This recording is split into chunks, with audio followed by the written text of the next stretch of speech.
Hello बच्चों, स्वागत है आपका हमारे चैनल पर्सनल ट्यूटर में। मेरा नाम है ऐश्वर्या शर्मा एंड मैं आपको पढ़ाऊंगी chapter number 5 the foundation of the Swaraj.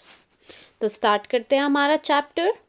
In the first half of the 17th century, an epoch-making personality emerged in Maharashtra, Chhatrapati Shivaji Maharaj. He established Swaraj by challenging the unjust ruling powers here. Shivaji Maharaj was born at the Shivneri fort near Junnar in Pune district on the day of Falgun Vadya Tritiya in the Shaka year 1551, that is on 19 February 1630. In this chapter, we will study how he founded Swaraj. तो first half हुआ था 17th century का और उसमें एक बिल्कुल incredible personality का जन्म हुआ था। वो इमर्ज हुए महाराष्ट्र में, जो थे छत्रपति शिवाजी महाराज। उन्होंने हमारी महाराष्ट्र में स्वराज लेकर आए और जो अनजस्ट रूलिंग पावर था उसे हटाने की पूरी कोशिश की, उसे चैलेंज किया। शिवाजी महाराज का जन्म हुआ था शिवनेरी में, जो कि जुन्नर पुणे डिस्ट्रिक्ट के पास है, on the day of Phalgun वाद्य तृतीया, और ये हुआ था शाका ईयर 1551 में, और प्रॉपर डेट है 19 फरवरी 1630। तो इस चैप्टर में हम जानेंगे कि कैसे उन्होंने स्वराज हमारे कंट्री में लाया। स्टार्ट करते हैं। Shaji Raje. Shahaji Raje, the father of Shivaji Maharaj, was a preeminent Sardar in the Deccan. The Mughals had launched a campaign to conquer the Nizam Shahi kingdom. The Adil Shah of Bijapur allied with the Mughals in this campaign. तो जो शाहजी राजे थे, शिवाजी महाराज के father, वो एक सरदार थे डिकेन पे। Mughals जो थे उन लोगों ने एक कैंपेन लॉन्च किया था जिससे निज़ाम शाही का जो किंगडम था उसे वो जीत पाए, और जो अदील शाही थे बीजापुर के, वो मुगल्स के साथ मिल गए इस कैंपेन में सपोर्ट करने के लिए, मतलब निज़ाम शाही का जो किंगडम था उसे जीतने के लिए। Shahaji Maharaj did not wish the Mughals to get an entry into the south, so he tried to save the Nizam Shahi by offering stiff resistance to the Mughals, but he could not withstand the combined might of the Mughals and the Adil Shahi. तो जब ये चीज़ शाहजी महाराज को पता चली, जो कि शिवाजी के father थे, कि मुग़ल साउथ में एंट्री करने वाले हैं, डिकेन में घुसने वाले हैं और निज़ाम शाही के किंगडम को जीतने वाले हैं, तो वो निज़ाम शाही के पास गए और उन्हें ऑफ़र किया कि मैं आपकी हेल्प करूँगा मुग़ल्स को रोकने के लिए। लेकिन वो ऐसा नहीं कर पाए और मुग़ल्स और अदील शाह फाइनली डिकेन में घुस ही गए। The Nizam Shahi was defeated and came to an end in 1636 CE, और निज़ाम शाही हार गए और उनका जो किंगडम था वो ख़त्म हो गया 1636 CE में। After the Nizam Shahi was wiped out, Shahaji Raje became a Sardar of the Adil Shah of Bijapur. The region comprising Pune, Supe, Indapur and Chakan Parganas located between the Bhima and Nera rivers were vested in Shahaji Raje as a Jagir. This was continued by Adil Shah and he also granted the Jagir of Bangalore. तो जब निज़ाम शाह हार गए, जब उन्हें उनके kingdom से निकाल दिया गया, तो जो शाहजी राजे थे वो सरदार बन गए अदील शाह के ऑफ बीजापुर, और जिस एरिया के वो सरदार थे वो था पुणे, सूपे, इंदापुर और चकान पारगनास। पारगनास क्या होते हैं हमने पढ़ा था, ये होता है बहुत सारे विलेजेस टुगेदर जब एक जगह से ऑपरेट होते हैं, उसे पारगनास कहा जाता है। तो जो पारगनास थे located between Bhima and Nira rivers, ये सब शाहजी राजे के अंडर आ गया एज अ जागीर। और पहले भी शाहजी राजे जागीर का ही काम किया करते थे, तो जब अदील शाह आए तो उन्होंने भी इन्हें जागीर का ही काम दिया। But see, this was something very weird that Shahaji Raje firstly supported निज़ाम शाह। क्यों सपोर्ट किया? Because he don't wanted that Mughals किसी भी तरीके से साउथ में आए, है ना। वो मुगल्स को चाहते ही नहीं थे, लेकिन जब फाइनली आ गए तो फिर वो निज़ाम शाह के जागीर बन गए। This was continued by Adil Shah, and he also granted the Jagir of Bangalore and the neighbor areas in Karnataka to Shahaji राजे। और सेम चीज़ हुई, साथ ही साथ साउथ में निज़ाम शाह जीत चुके थे, तो उन्होंने शाहाजी राजे को कर्नाटका और बेंगलुरु ये सारी जगहें दे दी। जहांगीर और jagir means the right to enjoy the revenue of a region. The sardar in the service of the ruler use to get the revenue of the region as an income instead of getting salaries directly. The region was chosen in such a way that the revenue would be equal to the salary. तो जहांगीर या जागीर जिसे कहा जाता था, जो शाहजी राजे थे, इसका मतलब है कि आपके पास ये राइट है कि आपको जिस भी एरिया के आप जागीर हो वहाँ का आपको रेवेन्यू मिलेगा। मतलब जो भी as a tax farmers peasants payment करेंगे वो आपको मिलेगा।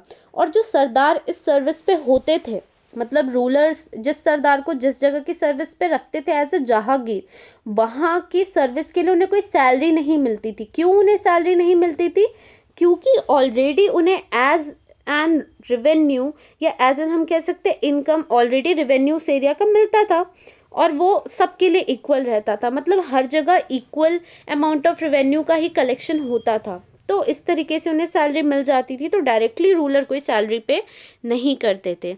शाहाजी राजे was valiant, courageous, intelligent, and a great political expert. He was an excellent archer. He was also an expert in using the sword, patta, and spear. He loved his subject. He had won many regions in Maharashtra, Karnataka, and Tamil Nadu. South India was in awe of him. While Shivaji and Jijabai were at Bengaluru, he had arranged for providing excellent education to Shivaji so as to enable him to become a king. तो जो शाहाजी राजे थे वो Valiant king थे, बहुत intelligent थे, brave थे, courageous थे, और एक अच्छे पॉलिटिकल एक्सपर्ट भी थे, आर्चर भी थे, आर्चरी भी बहुत अच्छे से वो कर लेते थे। साथ ही साथ स्वॉर्ड में, मतलब हर तरह की चीज़ों में, तलवार में एक्सपर्ट थे, पट्टा में, स्पेयर में एक्सपर्ट थे, और उनकी जितनी भी प्रजा थी सबसे वो बहुत प्यार करते थे। और साथ ही साथ बहुत सारी जगह उन्होंने जीत ली, जैसे महाराष्ट्र जीत लिया था, कर्नाटका जीत लिया था, तमिलनाडु जीत लिया था। और जो साउथ इंडिया था वो मतलब बहुत रिस्पेक्ट थी उनकी, और उनके नाम पे कहते हैं ना, बहुत उनकी बहुत ज़्यादा डिग्निटी थी। और इस समय शिवाजी और जीजाबाई वो बेंगलोर में रहते थे, और शाहाजी राजे ने बहुत अच्छा एजुकेशन सिस्टम अरेंज किया था अपने बेटे के लिए, ताकि उनका बेटा अच्छे से पढ़े लिखे और एक किंग बन सके। He himself aspired to establish Swaraj by ousting the power of foreign people. That is why he is known as Swaraj visionary. He sent Shivaji and Jijabai from Bangalore to Pune with loyal and competent associates. और शाहाजी राजे खुद भी स्वराज चाहते थे। वो चाहते थे कि foreign की जितनी भी पावर है, जो भी लोग बाहर से आए हैं, उन्हें हम अपने देश से निकाल के बाहर फेंकें और अपने देश में स्वराज लेकर आएँ। इसीलिए उन्हें कहा जाता है स्वराज विजनरी। विजनरी का मतलब होता है जो ऑलरेडी विजन कर लेता है, पहले से देख लेता है कि हाँ हम लेकर आएंगे स्वराज। और फिर क्या किया शाहाजी राजे ने कि शिवाजी और जीजाबाई को बेंगलोर से पुणे भेज दिया अपने कुछ लोगों के साथ। वीर माता जीजाबाई। जीजाबाई शिवाजी की मदर थी, and she was a brilliant lady. मतलब वो बहुत ब्रेव, और मतलब जो भी शिवाजी को सिखाया वो जीजाबाई ने ही सिखाया अपनी खुद से। तो पढ़ते हैं जीजाबाई के बारे में। Jijabai was the daughter of great sardar Lakhuji Raje Jadhav of Sindkhed Raja in Buldhana district. At a young age, she had received military training as well as education in various subjects. She helped and encouraged Shahaji Maharaj to realize his dream of establishing Swaraj. She was a competent and visionary political expert. She constantly guided Shivaji in mission of establishing Swaraj. तो जो वीर माता जीजाबाई थी, Jijabai daughter थी और सरदार लखूजी राजे जाधव, जो कि सिंध खेद राजा जो कि बुधाना डिस्ट्रिक्ट में सिचुएटेड है वहाँ के थे। बहुत छोटी एज में ही उन्होंने मिलिट्री ट्रेनिंग रिसीव की थी, साथ ही साथ वो एजुकेटेड थी और शहाजी राजे की हेल्प भी की, मदद भी की, साथ ही साथ उन्हें इनकरेज भी किया था जीजाबाई ने स्वराज स्टैब्लिश करने के लिए। और वो एक बहुत अच्छी पॉलिटिकल एक्सपर्ट भी थी और कॉन्स्टेंटली जीजाबाई ने शिवाजी को भी ट्रेनिंग दी। मतलब मैंने आपको बताया ना कि शिवाजी को बचपन से ही ऐसा बना दिया गया था, उनको बचपन से इतना पढ़ाया गया और इतने अच्छे उनको गाइडेंस मिली, इतना अच्छा नॉलेज मिला, इसलिए वो इतनी great personality of our country बन पाए। At times, she undertook the task of giving verdicts for resolving the problems of people. She was very particular about giving excellent education to Shivaji. और बहुत बार ऐसा होता था जब ज़रूरत पड़ती थी तो बहुत सारी प्रॉब्लम सॉल्व भी करती थी जीजाबाई और वहाँ पे verdicts भी देती थी, डिसीजंस भी देती थी कि इस जगह पे ऐसा होना चाहिए। और वो बिल्कुल श्योर थी कि हमें शिवाजी को बहुत अच्छी एजुकेशन देनी है, क्योंकि वो लोग चाहते थे कि हमारा बेटा इस हमारी कंट्री में स्वराज लेकर आए और फॉरेन पावर जो है उन्हें इस कंट्री से निकाल फेंके। She instilled in him values like modesty, truthfulness, oratory, vigilance, courage, and fearlessness. She saw that he was trained in the usage of weapons and inspired in him the will to win and the dream of Swaraj. और जीजाबाई ही थी जिन्होंने शिवाजी के अंदर हर qualities पहले से डाली। वो निडर थे, उन्हें किसी से डर नहीं लगता था, बहुत हिम्मत वाले थे, बहुत आगे का सोचते थे, लोगों का भला सोचते थे, सच बोलते थे, एक अच्छे ओरिएंटर भी थे। मतलब ओरिएंटर मतलब होता है जिसकी कम्युनिकेशन स्किल बहुत अच्छी होती है, जो बहुत अच्छे से लीडरशिप कर पाता है। मोडेस्टी थी उनके अंदर, ये सारी चीज़ें उनकी मदर ने ही उन्हें दी थी। और साथ ही साथ उन्हें ट्रेनिंग दी गई वेपन्स की और उन्हें इंस्पायर किया गया कि तुम्हें ही इस दुनिया में स्वराज लेकर आना है। मतलब बचपन से ही उन्हें ये सारी चीज़ें सिखाई गई। Shivaji's companions and associates. Shivaji Maharaj started the work of founding the Swaraj in the Mawal region. The Mawal terrain in full of hills and valleys is not easily accessible. Shivaji Maharaj made use of these geographical features of Mawal very skillfully for the purpose of foundation of Swaraj. He created a feeling of trust and affection in the minds of the people. Many companions and associates joined him in the work of founding the Swaraj. तो शिवाजी महाराज ने जब स्वराज ढूंढना start किया अपनी country में तो उन्होंने ये स्टार्ट किया था मवाल रीजन से। जो मवाल टेरेन था, यहाँ पे बहुत सारे हिल्स थी और बहुत सारी वैलीज थी और ईज़िली कोई भी यहाँ अटैक नहीं कर सकता था, लोगों को एक्सेसिबल ये नहीं थी। शिवाजी ने इस जोग्राफिकल फीचर का इस्तेमाल किया और बहुत स्किलफुली मवाल एरिया से ही अपना स्वराज का फाउंडेशन स्टार्ट किया। वहाँ के लोगों से बात की, उनके मन में ट्रस्ट बिठाया, साथ ही साथ अपने देश के लिए अफेक्शन भी जगाया और वहीं से बहुत सारे कंपेनियंस एंड एसोसिएट्स ने उन्हें ज्वाइन किया और यहाँ से स्वराज मूवमेंट चालू हो गया। अमोंग देम ये शाजी कांत, बाजी पसालकर, बापूजी मुदगल, नारहेकर देश पांडे ब्रदर्स, कावजी कुंधालकर, जीवा महाला, तानाजी मालुसारे, कान्होजी जेढ़े, बाजी प्रभु देश पांडे एंड दादाजी नारास प्रभु देश पांडे, ये सारे जितने भी मैंने अभी नाम रीड किए ये सारे इनके कंपेनियंस एंड एसोसिएट्स थे जिन्होंने बहुत ब्रेवरी से इनका सपोर्ट किया। एंड जैसे जो दिया है तानाजी मालुसारे, आपने मूवी देखी होगी तानाजी, अभी रिसेंटली ही मूवी आई है, मतलब लास्ट ईयर ही आई है, बहुत अच्छी मूवी है। तो उसमें हमें दिखाया गया है कि तानाजी मालुसारे जो रहते हैं वो एक कंपेनियन रहते हैं और शिवाजी महाराज एंड वो अपनी जान दे देते हैं फॉर सेविंग आवर कंट्री। एक फोर्ट को सेव करना रहता है उसके लिए। तो आप देख सकते हैं कितने ब्रेव थे, मतलब शिवाजी इतने अच्छे ओरिएंटर थे एंड इतने अच्छे से लोगों के अंदर ट्रस्ट और एक उनके अंदर क्या कई पैट्रियोटिक फीलिंग्स लेकर आते थे कि लोग अपने देश के लिए जान तक देने को तैयार हो जाते थे। On the strength of these associate Shivaji Maharaj undertook the cause of Swaraj.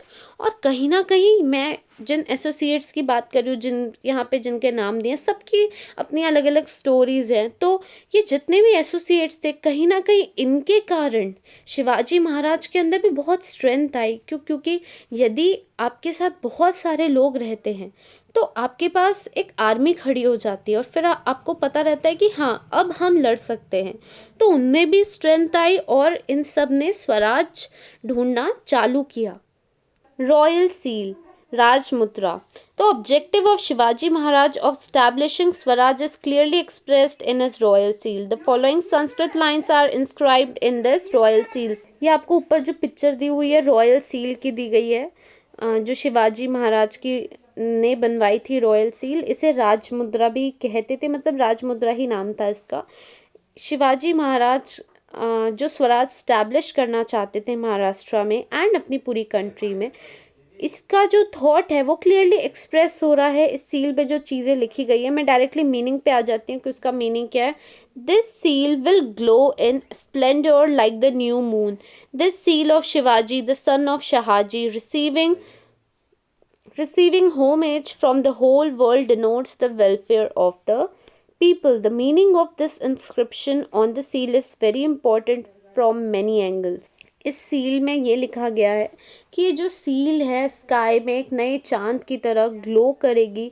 साथ ही साथ शिवाजी जो सन है शाहाजी के, उन्हें पूरी दुनिया का सपोर्ट मिलेगा और वो पूरी दुनिया के हर आदमी के वेलफेयर के लिए काम करेंगे। और ये जो मीनिंग है इस इंस्क्रिप्शन का जो सील पे है, ये बहुत इम्पोर्टेंट है हर एंगल से। Through this inscriptions Maharaj has script his gratitude towards his father, his confidence that Swaraj would expand continuously, his own experience of the respect that the seal, that is Swaraj, commanded from all, his commitment to the welfare of his subjects and the certainty of ruling over his land independently. This short inscription covers the entire concept of Swaraj. तो इस script के अंदर जितनी भी बातें दी गई है, सबसे पहला कि शिवाजी राजे का अपना ग्रेटिट्यूड उनके फादर की तरफ, उनका कॉन्फिडेंस कि हाँ, मेरे देश में मैं स्वराज ला कर रहूँगा, एक्सपेंड करके रखूँगा। उनका अपना एक्सपीरियंस ऑफ द रिस्पेक्ट कि जो सील के लिए उनकी अपनी जो रिस्पेक्ट है, ठीक है। और स्वराज सबका कमांड है, मतलब सबको इस देश में स्वराज चाहिए और मिलेगा। और उनका ये कमिटमेंट कि मैं हर आदमी, अपनी पूरी प्रजा का वेलफेयर करूँगा और हम इस लैंड को रूल करेंगे इंडिपेंडेंटली, किसी के अंडर नहीं, हम फ्रीली अपने देश पे रूल करेंगे। और ये जो शॉर्ट इंस्क्रिप्शन है, सिर्फ 2 लाइनें लिखी गई है, ये पूरा स्वराज समझा देती हैं, कंप्लीटली समझा देते हैं कि स्वराज क्या था और किस मोटिव से इस स्वराज वाली चीज़ का फाउंडेशन किया गया। तो इस लेक्चर के लिए इतना ही। इसके आगे हम पढ़ेंगे लेक्चर नंबर 2 पे। Thank you for watching and यदि आपको कोई भी डाउट हो तो आप हमें कमेंट सेक्शन पे ज़रूर पूछ सकते हैं। Thank you.